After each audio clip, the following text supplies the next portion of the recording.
Welcome to another episode of the Who Are You to Lead Anyway podcast, where we focus on mastering the skills you need to navigate leadership and life. I am your host, Cynthia Jamison, leadership coach, and today we're going to explore a topic that many of you, and I include myself in this as well, grapple with, which is this concept of asking for help. Now, as I prepared this episode, I put a couple of posts out on LinkedIn, Instagram, etc., and gathered some feedback. And I asked these questions like, why is it so challenging for us to ask for help? What are the main reasons that we hesitate to do so? And then I thought about what are the common barriers that I see in my work with clients, and what are some tips that I could offer to you to make it easier for you to explore or to play with this concept of asking for help. So, why is it so damn challenging, Cynthia? Tell me all the answers. Listen, leaders often hesitate to ask for help due to a combination of internal and external factors. But underneath it all, I believe negative beliefs are at the root of everything. And so you might hear some of them throughout this episode. Not that I'm going to call them out specifically, but just be listening for that sort of thinking within yourself. Now, first, many of you, I know this, feel a great weight of responsibility on your shoulders. I mean, just the images that go with that sentence that I just offered, the weight of responsibility on your shoulders is heavy because the traditional expectation is that leaders should have all of the answers, which creates a hesitancy to admit when you don't have the answer. And so, there are things about tradition that I love, and there are things about tradition that I think we ought to be challenging. All right. So I know that leaders often see asking for help as a sign of weakness. And there's this myth out there that we should have it, and this is quotes, right? We should have it all figured out. Spoiler alert, no one does. No one has it all figured out. We do not come into the world having it figured out. And if we did, we wouldn't need systems and processes to show us how to figure it out. And I mean, I understand this goes back to like early days and early years. We're taught things in our families of origin. And then most of us enter some sort of formal education systems, and we're conditioned or indoctrinated in so many ways to find and achieve the quote unquote right answers, the right way of doing things, right? There must be the perfect way, the path. What is it? Tell me what it is. And so it's interesting because when we transition to the school of life, or earth school, as I like to call it, depending on what your belief system is, here we can recognize or begin to see that, oh my gosh, there isn't a right answer. There isn't one right answer. In fact, there are many right answers, especially when you work with humans versus machines, right? So one could argue there are absolutes that there is a right answer, and there are also many times, especially when you're dealing with humans and in this context, dealing with leadership and people, there are many, many possibilities and many other divergent ways of thinking and other ways of getting things done, including asking for help. That's one of them.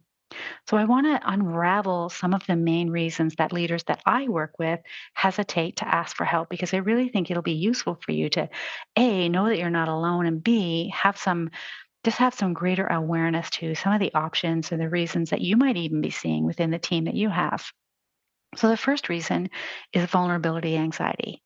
Now, I know leaders are accustomed to steering the ship, and they fear that asking for help exposes them and their vulnerability. And this is well documented, and it's also amplified for men because it's rooted in fear of being ridiculed, exposed. And so, of course, leaders pull back. It makes complete sense to me. And so, what I want to offer to you is that when we can raise our awareness, when we can question the social conditioning, when we can question our thinking and what we've believed for so long, we can recognize or begin to recognize that vulnerability is not a weakness, but a strength instead. A strength which fosters connection. It builds trust because it shows the person that you're asking for help from, or the team that you're asking for help from, that you value them, that you value their expertise, which again fosters a culture of openness and collaboration, which you will always hear me talk about on this podcast because those are my people. People that are looking to, really take people with you, take them along, grow them, develop them, and be really focused on the people aspects of leadership. Now, in my own experience and working with my clients, what I see so often when we are asked to help, when someone else ask us, we are so willing to do that, if not excited to be asked, depending on the circumstance. And yet, we consistently underestimate others' willingness to assist us. Isn't that interesting? We see our request as such an inconvenience, and then we decide ahead of time that we are at the inconvenience, or what we're asking is the inconvenience, or there's some version of we're not worthy of the help, and therefore we don't ask. And so I just want to offer, like, if you have been around any 2-year-olds lately, I happen to have 2.5-year-old grandchildren. And let me tell you, they have no problem asking for help. And there's a point for which you too asked for help easily. And it was before it was conditioned out of you. So just let's think about, like, where can we be the 2-year-old? Where can we take a lesson from what they are teaching us? Now, as I was researching this podcast, I came across a great article that I'm going to link up in the show notes on men's health awareness, on why vulnerability is a strength, because I think it will be really, really helpful as we continue to just challenge the status quo, challenge what we have always been taught, because there are alternate sides of that. Now, this brings me to the second reason we don't ask for help, and it's perceived weakness. So leaders sometimes worry that seeking help might show a weakness, that it might project an incompetence, and that a person or a team might lose confidence in their abilities or diminish their authority in some way. And I believe this is a misconception. Acknowledging that you don't have all of the answers actually enhances your credibility. It humanizes you.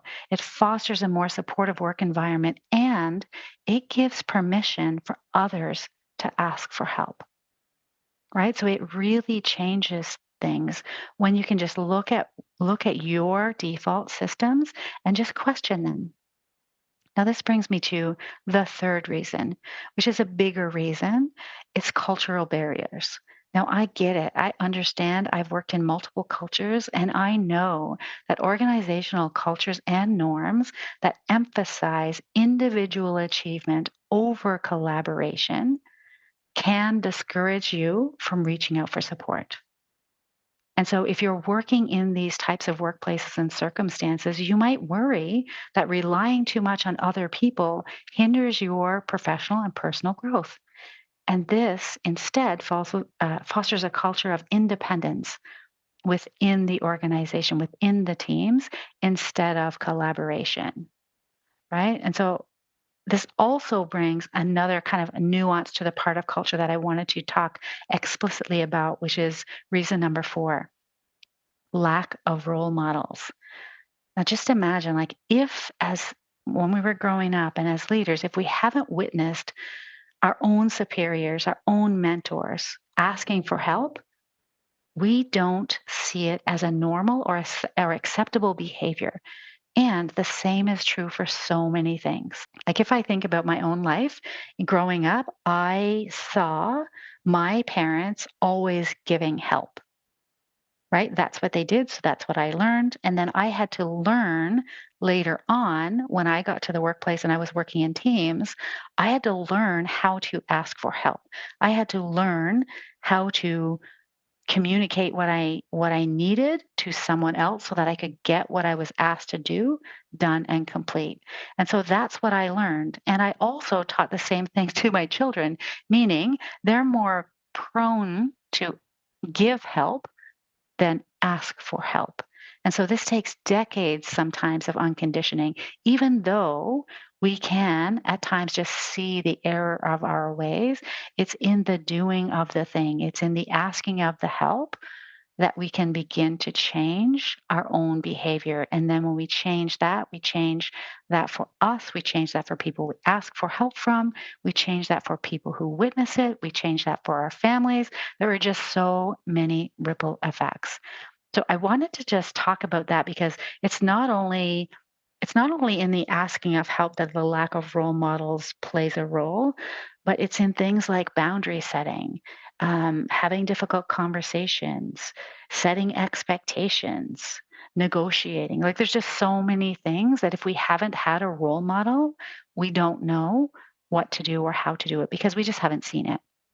So I just wanted to share that. And also now I want to just pivot a little bit and talk about let's address some of the barriers to asking for help. So the first one is ego. It is so hard to admit that we do not have all the answers. And you're probably listening to this thinking, yeah, I get it. I understand. Like cognitively, I understand. And I don't want to say that I don't have all the answers. So this brings up another one, fear of judgment. It's another culprit in asking for help. Now, leaders often fear being judged by their peers, by their team members, or their superiors. You can also see this play out in the home front as well. And so the fear that these negative opinions or gossip can discourage us from reaching out for support. But here's the thing, asking for help is a strength, not a weakness. It doesn't diminish your authority. It amplifies your capacity to lead authentically instead. And we could have a whole other podcast on authority, right? It's like who deems who has authority and who doesn't. Anyway, a little bit of a caveat there. I'll bring it back to the episode. So the second barrier that I see a lot is lack of trust. Now, listen, some of you struggle with trusting others to handle important tasks or information. And this lack of trust can lead you to believe that you are the only one capable of addressing certain challenges. And this is an error in your thinking. Just imagine if you were on vacation, if you won the lottery, would the challenge be addressed? Maybe not in the way you want to see it addressed, but I'm very confident that it would be at some particular time, right? This brings us to the third barrier, which is pressure to excel. I'm going to expand on this one because I see this a lot in my work with leaders. I feel this a lot as a human being. And I'd like to describe it as the pieces of us that mess with us, that sabotage us in many ways. So, for example, the part of us that likes to control, the part of us that depends on constant performance and achievement, the part of us that strives for perfection, the part of us that wants us to please other people, and in so doing, creates a reluctance or a resistance within us to ask for help, even when we would drop everything to help someone else. There are more parts of us that sabotage us, but you get the idea. And as a result of all of this pressure, which doesn't feel good in our bodies, we get so wrapped up in feeling compelled to maintain. You may not like these words, and that's okay, but we get wrapped up in feeling compelled to maintain a facade of competence and in controlness. I'm not even sure if that's a word at all times. And sometimes we are not even aware of what's going on. I can say this is absolutely, I'm just going to be totally human with you. This is totally true for me. There have been times I can look back at myself, at the version of myself, and I can see and say to myself, you had no idea what was happening then. You have an idea now, which is why I'm doing this podcast, and a lot of this work that I'm doing is to help other people understand what's going on for them. And so learning about these parts of us can really help us understand where those parts come from. And once we notice them, once we have awareness to them, then we can begin to manage them from a place of conscious awareness. It is life changing. It truly, truly is. This brings me to barrier four. So perceived time constraints. And some of you might not like that word that I put in there, perceived time constraints, but we all have the same amount of time. It's just our thoughts about it that create so much anxiety within us. Leaders often face demanding schedules. I get it. I understand. I've lived that. And you might also feel that seeking help is going to take too much time. It's going to slow you down. It's going to slow down the decision making process. Like there's all the justifications of it. And I'm not exactly sure who said it, but there's truth to this statement of like, if you want to go fast, go alone.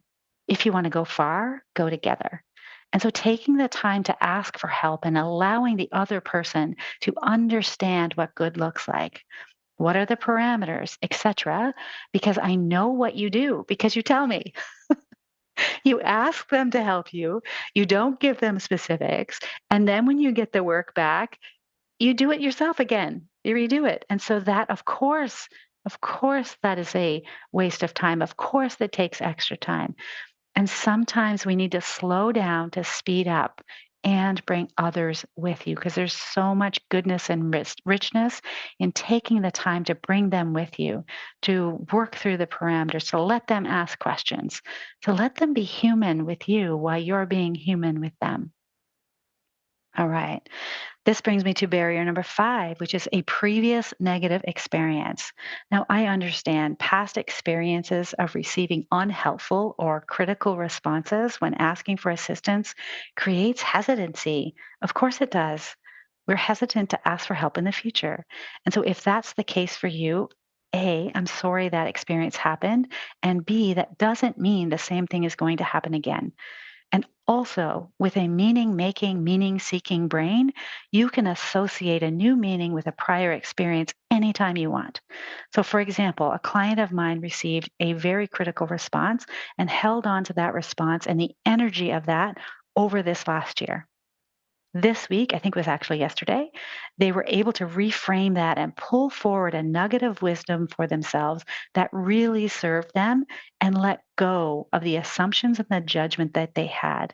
Their ability to release that brought them so much relief, right? So we have those options. We can choose to keep what we keep thinking, or we can choose to keep thinking something else, and then we can let go of it. It's totally up to us.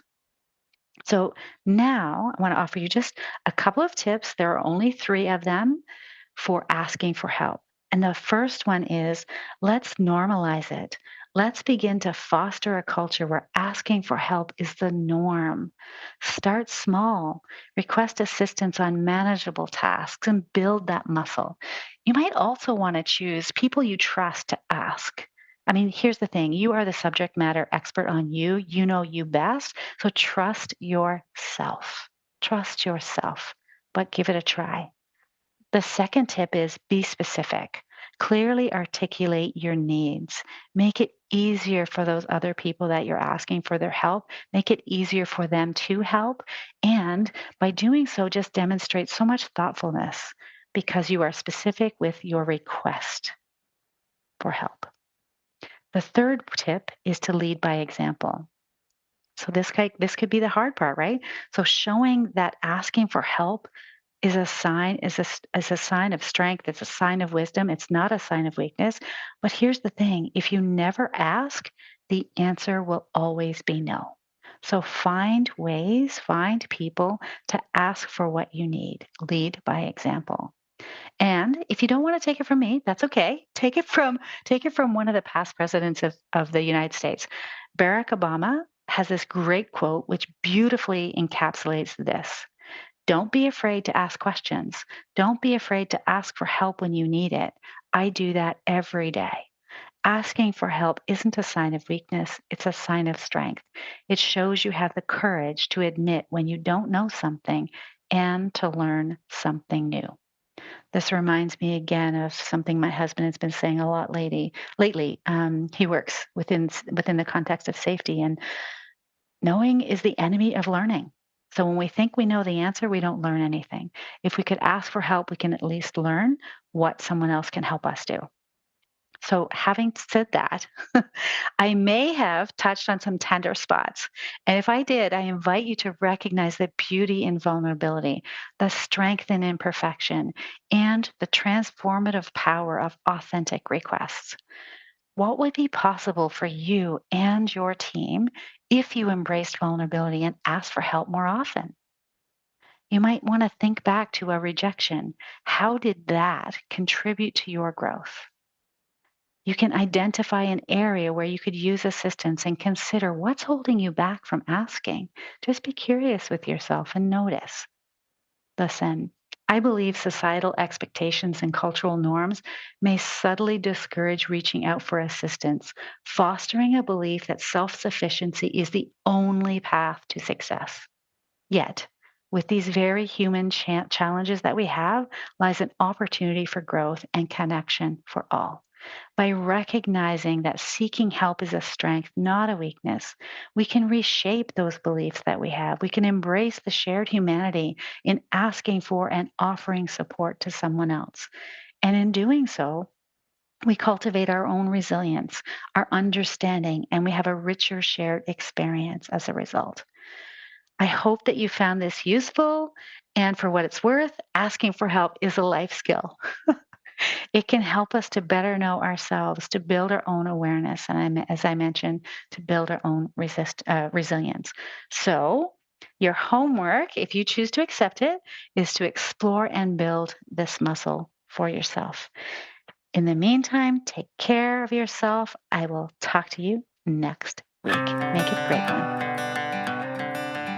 Hey there, it's Cynthia. Thanks for being a part of the Who Are You to Lead Anyway journey.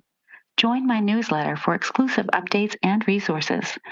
Get a complimentary self-discovery workbook at www.cynthiajamisoncoach.ca. Your feedback shapes this show, so share your thoughts. And if you love the podcast, help spread the word. Thanks for investing in your leadership growth. Let's thrive together.